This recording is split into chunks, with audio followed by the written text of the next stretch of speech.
Bismillahirrahmanirrahim. Assalamu alaikum students. Welcome in class. Today our topic is introduction of anatomy. Introduction of anatomy हम लोगों ने previous lecture में भी start किया हुआ था, जिसके अंदर हम ब्रांचेस ऑफ अनाटमी स्टडी कर रहे थे। कुछ ब्रांचेस हमने प्रीवियस लेक्चर के अंदर स्टडी की थी, रिमेनिंग वन हम यहाँ पर आज के लेक्चर के अंदर कवर कर लेंगे। अनाटमी के बारे में जैसे हम स्टडी कर रहे थे स्ट्रक्चर ऑफ स्टडी, या अगर हम स्ट्रक्चरल स्टडी करते हैं या बॉडी ऑर्गन्स और डिफरेंट पार्ट्स के स्ट्रक्चर्स की स्टडी कर रहे होते हैं, हम उसे अनाटमी कह रहे होते हैं। अगर हम ह्यूमन बीइंग के बॉडी स्ट्रक्चर्स एंड ऑर्गन्स उनके आपस में रिलेशनशिप की स्टडी कर रहे हैं, देन इसको हम कहेंगे ह्यूमन अनाटमी। तो इसके अंदर हमने डिफरेंट ब्रांचेस को फर्दर कवर किया था। लाइक हम ग्रॉस अनाटमी के बारे में पढ़ा, हमने हिस्टोलॉजी के बारे में पढ़ा, और फिर हमने एम्ब्रियोलॉजी के बारे में भी स्टडी किया था प्रीवियस लेक्चर के अंदर। कुछ अदर ब्रांचेस के अंदर हमने surface anatomy, radiographic anatomy, applied and functional anatomy को भी डेफिनेशंस भी समझी थी। आज हम जो शुरू करने जा रहे हैं वो है कंपैरेटिव एनाटमी। ठीक है, जैसे कि फंक्शनल एनाटमी के अंदर हमने पढ़ा था कि correlation of functions of any organ और part of body with its structure is called functional और कोरिलेटिव एनाटमी। इसी तरह क्लिनिकल एनाटमी में हमने स्टडी किया था कि study of application of knowledge of anatomy for the diagnosis and treatment of disease is called applied or clinical anatomy. आज हम शुरू करते हैं comparative anatomy से। comparative anatomy, comparative word है, इट्स मीन मुआवजना करना, किसी भी चीज़ का मुआवजना करना, इसको हम कहेंगे कंपैरिजन। उसी से वर्ड निकला है कंपैरेटिव। तो कंपैरेटिव एनाटमी क्या चीज़ है? कंपैरेटिव एनाटमी है comparison of the anatomy of human being with that of other animals is called comparative anatomy. हम कह सकते हैं comparison of anatomy of human being with that of other animals is called comparative anatomy. जैसे कि आपको यहाँ पे दिखाया गया, आप देखिए यहाँ पर ये ह्यूमन बीइंग का अपर लिम्ब है, जबकि ये कैट का दिखाया गया है, ये व्हेल का दिखाया गया है, ये बैक का। तो डिफरेंट ये जानवर्स के और साथ में ह्यूमन बीइंग का भी लिम्ब्स दिखाए गए। यहाँ पर इसको हम कहेंगे, जब हम कंपैरिजन करते हैं कि इनका स्ट्रक्चर एक दूसरे से किस तरह मुख्तलिफ है, या क्या चीज़ इनके अंदर पाई जाती है दूसरे एनिमल्स में, क्या चीज़ ह्यूमन बीइंग में पाई जाती है, कौन सी बोन्स दूसरे एनिमल्स में मौजूद है और कौन कौन सी ह्यूमन बीइंग के अंदर। तो यहाँ पे जब हम कंपैरेटिव स्टडी कर रहे हैं, कंपैरिजन कर रहे हैं इनका स्ट्रक्चर का, तो हम उसे कहते हैं कंपैरेटिव एनाटमी। कि एक अगर एनिमल है तो उसके अंदर क्या चीज़ पाई जा रही है, जबकि ह्यूमन बीइंग का जो लिम्स है उनके अंदर कौन कौन से ऑर्गन है। लाइक अगर हम मुख्तलिफ बोन्स के बारे में बात करते हैं, रेडियस के बारे में बात करते हैं, अल्ना के बारे में बात कर रहे हैं, फ्लेंजेस के बारे में बात कर रहे हैं, तो क्या कैट्स में या बेल्स में या बैट्स में भी ये मौजूद हैं या नहीं, वहाँ पे हम स्टडी कर रहे होते हैं। इस कंपैरिजन स्टडी को हम कह रहे हैं कंपैरेटिव एनाटमी के स्ट्रक्चर्स कंपैरिजन स्टडी हो रही है। इसीलिए इसको डिफाइन इस तरह किया है, comparison of the anatomy of human being with that of other animals is called comparative anatomy। इसी तरह जैसे कि यहाँ पे दिखाया गया है, ये ह्यूमन बीइंग यहाँ पे दिखाया गया स्ट्रक्चर, स्केलेटन दिखाया गया, जबकि दूसरी तरफ उन्होंने ऑर्चिड का दिखाया है स्ट्रक्चर। जो यहाँ पे कंपैरिजन किया हुआ है, उन्होंने मुख्तलिफ किस्म की लाइंस लगा के बताया ये ऑर्गन इस एनिमल के अंदर यहाँ पे लोकेट कर रहा है, जबकि ह्यूमन बीइंग के अंदर यहाँ पर लोकेट कर रहा है। फिर उन्होंने लोअर लिम्स के बारे में इसी तरह लाइंस लगा के बताया है कि ह्यूमन बीइंग में यहाँ पर है और जो दूसरे वाला एनिमल है उसका यहाँ पर है। तो यहाँ पे कंपैरिजन स्टडी चल रही है। इसी स्टडी को हम अगर स्ट्रक्चरल पॉइंट ऑफ व्यू से कर रहे हैं तो हम कहेंगे ये कंपैरेटिव एनाटमी है। तो comparison of the comparison anatomy, comparative anatomy को हम किस तरह डिफाइन करते हैं? Comparison of the anatomy of human being with that of other animals is called comparative anatomy. जैसे आप तस्वीरों से देखकर समझ सकते हो कि डिफरेंट एनिमल्स के भी बॉडी स्ट्रक्चर्स हैं, ये उनको कंपेयर किया जा रहा है ह्यूमन के स्ट्रक्चर्स के साथ। नेक्स्ट में हम सर्जिकल एनाटमी के बारे में पढ़ते हैं कि इसको कैसे डिफाइन करते हैं। सर्जिकल एनाटमी नाम से ज़ाहिर है सर्जरी से रिलेट कर रहा है, मीन्स के जो ऑपरेशन पॉइंट ऑफ व्यू से या प्रैक्टिकल पॉइंट ऑफ व्यू से यूज़ हो रही होती है। तो this branch of anatomy deals with the study of those anatomical facts which are of practically value to surgeon। ठीक है, this branch of anatomy deals with the study of those anatomical facts which are of practical value of surgeons। के देखें तस्वीर के अंदर यहाँ पे surgery चल रही है, एक ऑपरेशन चल रहा है। अब यहाँ पर वो मुख्तलिफ ऑर्गन्स के जब तक स्ट्रक्चर्स के बारे में स्टडी नहीं होगी, उन्हें नहीं पता होगा कौन सा स्ट्रक्चर कहाँ पे लोकेट कर रहा है, कहाँ पे मौजूद है, वो सक्सेसफुल सर्जरी नहीं कर सकते। तो वो एनाटमी या एनाटमिकल फैक्ट्स या एनाटमिकल नॉलेज जो कि प्रैक्टिकल वैल्यू रखता हो, ख़ास तौर पे सर्जरी के अंदर या डिफरेंट ऑपरेशन में या सर्जन्स के लिए जो मुख्तलिफ ऑपरेशंस कर रहे होते हैं वो उस नॉलेज को इस्तेमाल कर रहे हैं, तो इसको हम कह रहे हैं सर्जिकल एनाटमी, राइट। नेक्स्ट है teratology. Teratology it is the study of development of abnormalities. Abnormalities का मतलब है कि नॉर्मल से हट के अगर कोई चीज़ हो, नॉर्मल से हट के अगर कोई चीज़ है तो हम कहेंगे abnormal. It is the study of development of abnormalities including their nature, causes and genetical basis.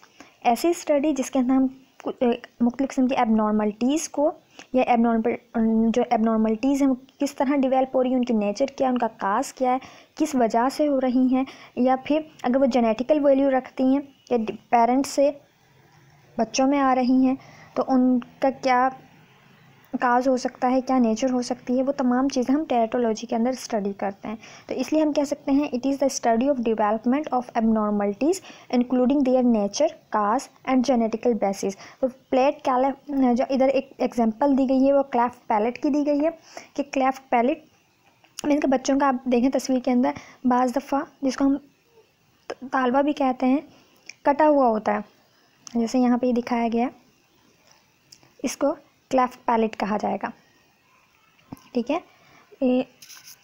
इसके लिप्स जो हैं वो नॉर्मल से हट के हैं, या जो इसका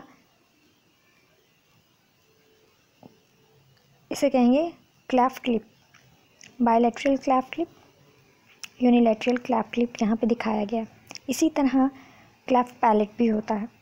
तो ऐसी चीज़ जो एबनॉर्मलिटीज़, ऐसी स्टडी जिसमें एबनॉर्मलिटीज़ के डेवलपमेंट के बारे में हम स्टडी कर रहे होते हैं, उनकी नेचर के बारे में, उनके काज के बारे में, जेनेटिकल बेसिस के बारे में, तो उसको हम कहेंगे टेराटोलॉजीज़। उन स्ट्रक्चर्स के बारे में कि क्यों ये एबनॉर्मलिटी क्रिएट हुई है और इसका रीज़न क्या हो सकता है, इसकी नेचर क्या हो सकती है, उसको हम कहेंगे टेराटोलॉजी।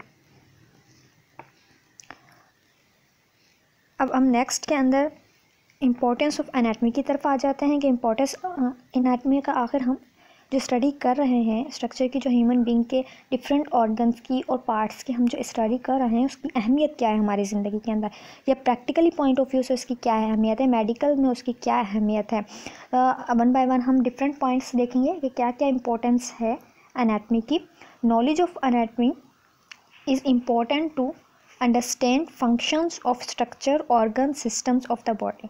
जो नॉलेज ऑफ एनाटमी है वो किस लिए इम्पॉर्टेंट है? नॉलेज ऑफ एनाटमी की वजह से हम समझ सकते हैं मुख्तलिफ बॉडी के स्ट्रक्चर्स को, उसके फंक्शंस को, बॉडी के ऑर्गन्स को और बॉडी के सिस्टम को। तो ये हेल्प आउट करिए हमें बॉडी के सिस्टम को समझने के लिए, क्योंकि विदाउट किसी भी ऑर्गन की साख्त को समझे बिना, विदाउट उसकी लोकेशन को समझे बिना हम बॉडी के सिस्टम्स को समझ नहीं सकते। इसलिए ये हमें बॉडी के सिस्टम्स को समझने में मदद दे रही होती है, उसके फंक्शंस को भी समझने में मदद दे रही होती है।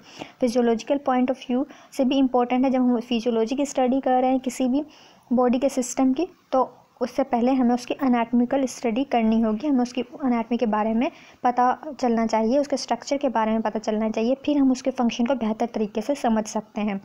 नॉलेज ऑफ एनाटमी, नेक्स्ट वाला पॉइंट में आप देखो, नेक्स्ट वाले पॉइंट के अंदर क्या लिखा है यहाँ पर, knowledge of anatomy is important to understand the pathology. ठीक है, पैथोलॉजी के इम्पोर्टेंट को अंडरस्टैंड करने के लिए भी, समझने के लिए भी एनाटमी अहम किरदार अदा करती है। पैथोलॉजी क्या चीज़ है यहाँ पे आगे ही डिफाइन किया गया है, the study of structure and functional changes in tissues and organs caused bye disease. किसी बीमारी की वजह से, अगर किसी ऑर्गन में, किसी टिश्यूज़ के अंदर के बीमारी की वजह से कोई स्ट्रक्चर के अंदर तब्दीली आ रही है, उसके फंक्शन में कोई तब्दीली आ रही है, कोई बीमारी किसी बॉडी के स्ट्रक्चर को ख़राब कर रही है, उसकी साख्त को ख़राब कर रही है, उसको डैमेज कर रही है, उसकी स्टडी को हम कहते हैं पैथोलॉजी। तो उस वक्त जब तक हमें नॉर्मल ह्यूमन बॉडी के ऑर्गन्स का स्ट्रक्चर नहीं पता होगा तो हमें उसमें आने वाली एबनॉर्मलिटी के बारे में भी हम जज नहीं कर सकेंगे, क्योंकि हम नॉर्मल से ही कंपेयर करके एबनॉर्मलिटी को जज कर रहे होते हैं कि नॉर्मल चीज़ ऐसी थी और एबनॉर्मल हो, अगर वो वैसी नहीं है तो इसका मतलब कुछ ना कुछ एबनॉर्मलिटी आ रही है।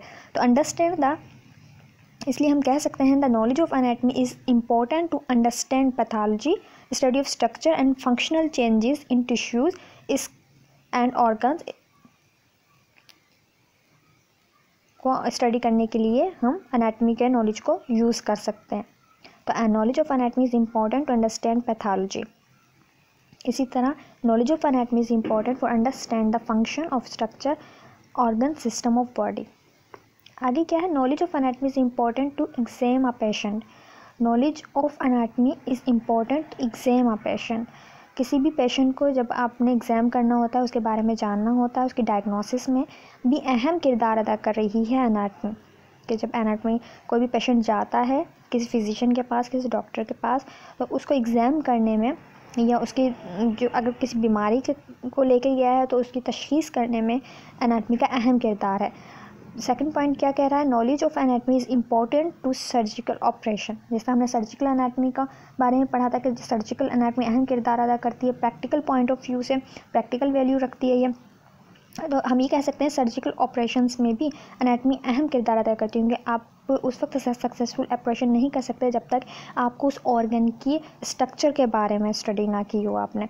Knowledge of embryology is important to study congenital abnormalities and many childhood disease. इसी तरह एम्ब्रियोलॉजी की इम्पोर्टेंस है। जब हम एम्ब्रियोलॉजी, ये भी एक एनाटमी ही की ब्रांच है, ये इसलिए एम्ब्रियोलॉजी अगर कहीं इम्पोर्टेंट है तो इसका मतलब है एनाटमी ही इम्पोर्टेंट है। तो नॉलेज ऑफ एनाटमी को अगर हम एम्ब्रियोलॉजी के पॉइंट ऑफ व्यू से पढ़ रहे हैं तो एम्ब्रियोलॉजी अहम किरदार अदा कर रही होती है मुख्तलिफ बच्चों के डिजीज़ के अंदर, या अगर ड्यूरिंग चाइल्ड बर्थ कोई एबनॉर्मलिटी आ गई है वहाँ पर अहम किरदार कर रही है कि उसको हम समझें, उसके काज को समझें, उस एबनॉर्मलिटी को समझने में मदद देती है। डिफरेंट किस्म की डिजीज़ को डायग्नोसिस में मदद दे रही होती है चाइल्डहुड के अंदर एम्ब्रियोलॉजी। ये इंपॉर्टेंस है एम्ब्रियोलॉजी से रिलेट या फिर सर्जिकल ऑपरेशन से रिलेट करते हुए या पेशेंट को एग्जाम करने के लिए एनाटमी का अहम किरदार यहाँ पे बताया गया।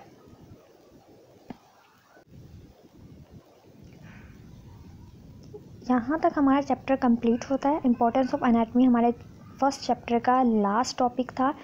अब मैं कुछ आपको दोबारा से चीज़ें रिपीट कर देती हूँ इसी चैप्टर की पॉइंट्स हैं कुछ जो कि हमने इस चैप्टर के लेक्चर्स के अंदर मोस्ट इम्पॉर्टेंट वैल्यू रखते हैं। आपको वैसे पूरा ही चैप्टर याद करना है, एमसीक्यूज़ पॉइंट ऑफ व्यू से भी इम्पॉर्टेंट है ये चैप्टर। तो आप तमाम डेफिनेशंस को याद करोगे, इंपॉर्टेंस ऑफ एनाटमी को भी करोगे।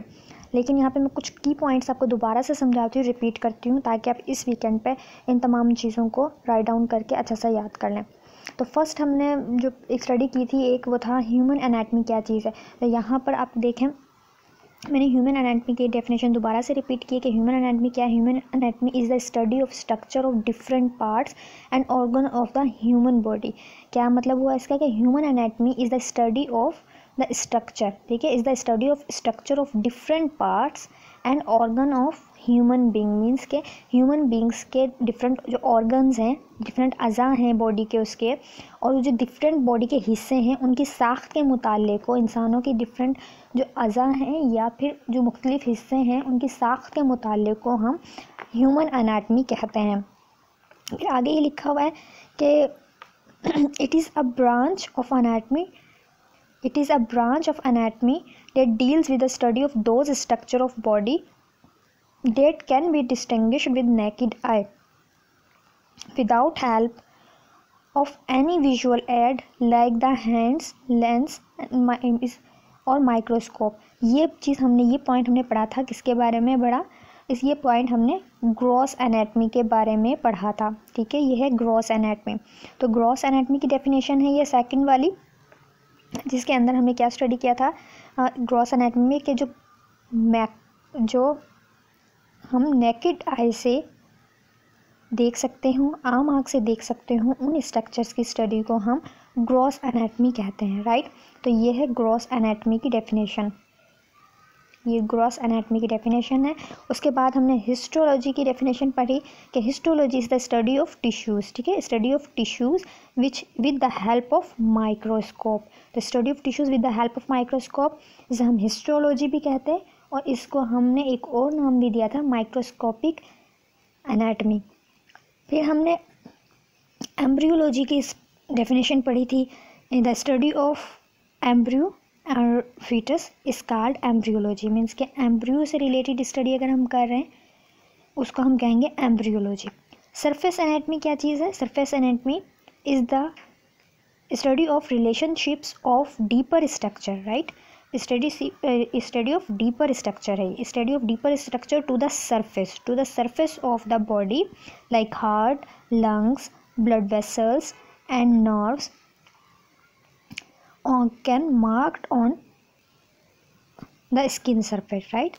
हमने पढ़ा था सरफेस एनाटमी क्या चीज़ है? स्टडी ऑफ स्ट्रक्चर, या हम कह सकते हैं study of relationship of deeper structure to the surface of the body, heart, lungs, blood vessels, nerves can mark on skin surface.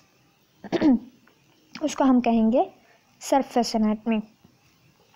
Then आगे है रेडियोग्राफिक एनाटमी। रेडियोग्राफिक एनाटमी जैसे मैंने आपको बताया था, इमेजिंग टेक्निक्स यूज़ होती हैं इसके अंदर। Study of structure of human body by various imaging techniques, different imaging techniques इसके अंदर इस्तेमाल की जाती हैं। ये देखिए different various imaging techniques, study of structure of human body by various imaging techniques. Means कि अगर हम बॉडी के स्ट्रक्चर को स्टडी कर रहे हैं इमेजिंग टेक्निक की मदद के साथ, उसको हम कहेंगे रेडियोग्राफिक एनाटमी। वेरियस टेक्निक हम यूज़ करते हैं इसमें, like x-rays, ultrasound, CT scan, MRI, different किस्म की टेक्निक्स। तो हम ये कह सकते हैं कि रेडियोलॉजी क्या चीज़ है? Study of structure of human body by various imaging techniques like x-rays, ultrasound, CT scan and MRI। उसके बाद हम लोगों ने क्लिनिकल एनाटमी, राइट, और अप्लाइड एनाटमी की भी डेफिनेशन पढ़ी थी, जिसके अंदर हमने पढ़ा था कि जो अप्लाइड एनाटमी है वो है application of knowledge of anatomy for diagnosis and treatment of disease. अगर हम एनाटमी के नॉलेज को diagnosis and treatment of disease में इस्तेमाल कर रहे हैं तो इसका मतलब हम क्लिनिकल एनाटमी की स्टडी करें। क्लिनिकल एनाटमी अप्लाइड एनाटमी कहलाएगी वो। फिर हमने फंक्शनल एनाटमी स्टडी की थी, या कोरिलेटिव भी जिसे कहा जाता है, correlation of the function of any organ और part, correlation of the function of any organ और part of body with its structure is called functional or correlative anatomy, right? A correlation of functions of any organ or part of the body with its structure is called functional or correlative anatomy. A comparison of the anatomy of human being with the other animal, ठीक है, comparison of the anatomy of human being with that of other animal इस called comparative anatomy. जब हम comparison कर रहे होते हैं human being की एनाटमी का किसके साथ? दूसरे जानवर के साथ, दूसरे एनिमल्स के साथ, कि अगर हम ह्यूमन बीइंग के एनाटमी ये है तो इसकी निस्बत दूसरे एनिमल्स की किस तरह की है। तो कंपैरिजन करना है तो इसका मतलब ये कंपैरेटिव एनाटमी हम स्टडी कर रहे हैं। इसके साथ ही हम जैसे मैंने बताया comparison of anatomy of human being with the other animals is called comparative anatomy. ये होगी कंपैरेटिव एनाटमी। अब हम आगे नेक्स्ट पढ़ रहे हैं, आज हमने पढ़ा था सर्जिकल एनाटमी के बारे में। सर्जिकल एनाटमी में क्या है?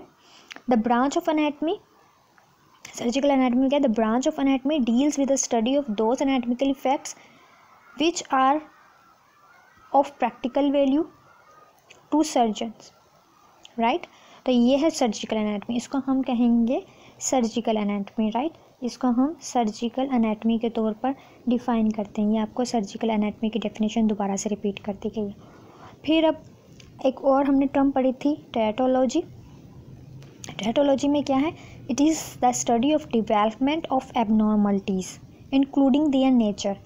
एबनॉर्मलिटीज़ की डेवलपमेंट की, अगर कोई एबनॉर्मलिटीज़ डेवलप हो रही हैं उसकी स्टडी को हम कह रहे हैं teratology. It is the study of development of abnormalities including their nature, causes and genetical basis. उसमें क्या क्या हम स्टडी कर सकते हैं कि किस नेचर की एबनॉर्मलिटी क्रिएट हो रही है, उसका काज क्या है, उसकी वजह क्या है, एंड जेनेटिकल बेसिस। और क्या ऐसा तो नहीं है कि वो जो है विरसे के अंदर मिल रही है, पीछे किसी जनरेशन में उनके जो फोर फादर्स हैं उनके अंदर मौजूद हो या उनके पेरेंट्स के अंदर मौजूद थी, वही रन करती हुई जो है ना बच्चों के अंदर आई है।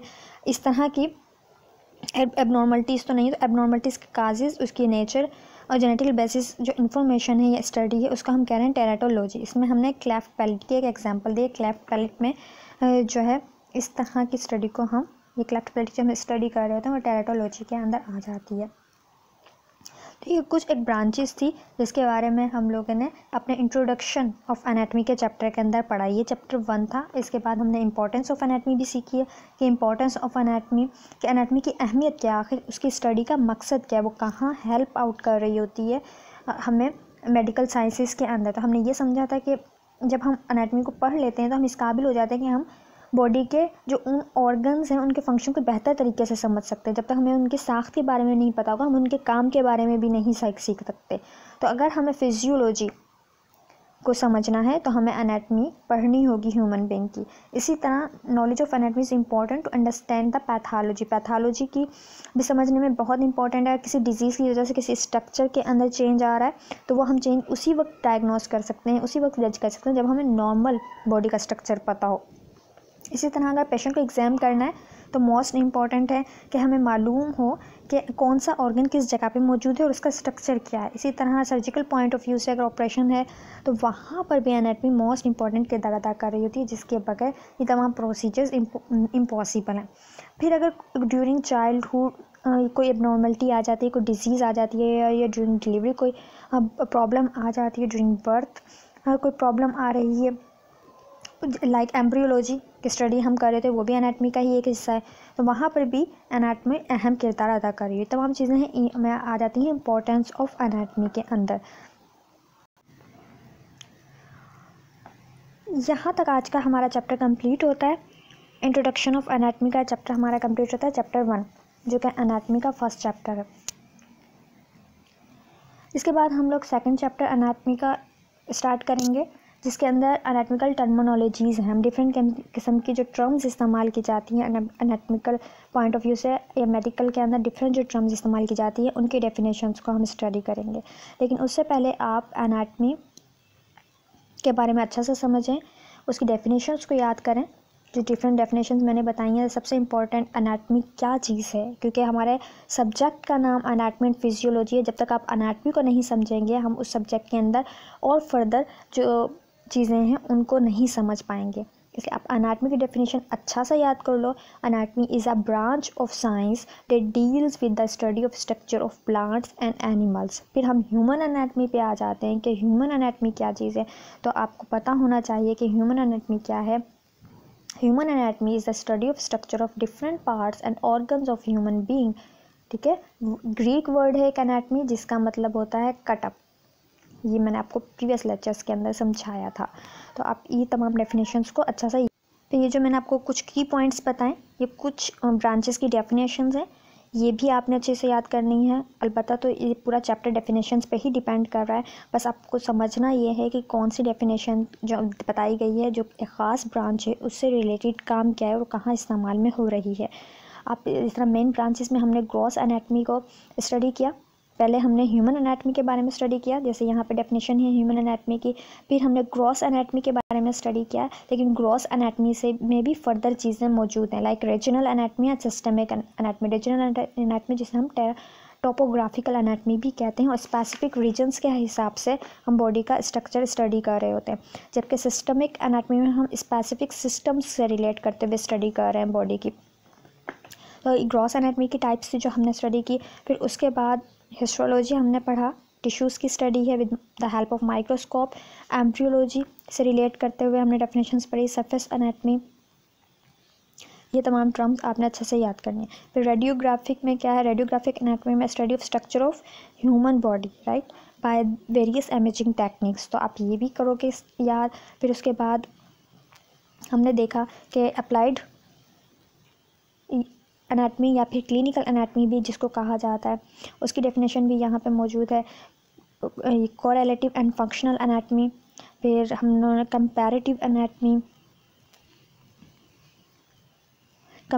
एनाटमी के बाद हमने स्टडी किया सर्जिकल एनाटमी को, टेराटोलॉजी को। ठीक है, इम्पॉर्टेंस भी आपने याद करनी है, तमाम पॉइंट्स मोस्ट इंपॉर्टेंट है। फर्स्ट चैप्टर है, एमसीक्यू पॉइंट ऑफ व्यू से भी इम्पॉर्टेंट है, थ्योरी के पॉइंट ऑफ व्यू से भी इम्पॉर्टेंट है। आपने ये तमाम टर्म्स अच्छे से याद करनी है, समझनी है, और समझने के बाद आपने अपने लेक्चर नोटबुक पे राइट डाउन भी करनी है। साथ के साथ याद कीजिएगा इन तमाम चीज़ों को, क्योंकि अगर आप साथ साथ याद करते रहेंगे तो आप जल्दी से इसको कवर कर पाएंगे। साथ साथ लिखते जाएं, साथ साथ याद करते जाएं और चाहें तो अपने MCQs आप खुद तैयार कर सकते हैं इसके अंदर, ताकि आपके MCQ सॉल्व करने में मसला ना हो। उम्मीद करती हूँ आपको लेक्चर समझ में आएगा। इंशाल्लाह जब आप समझ के सुनेंगे इसे और राइट डाउन करेंगे तो इंशाल्लाह आप इसको याद भी कर पाओगे, मेमोराइज भी कर पाओगे और समझ भी पाओगे। अपना ख्याल रखिए, अपनी फैमिली का ख्याल रखिए। अल्लाह हाफिज़।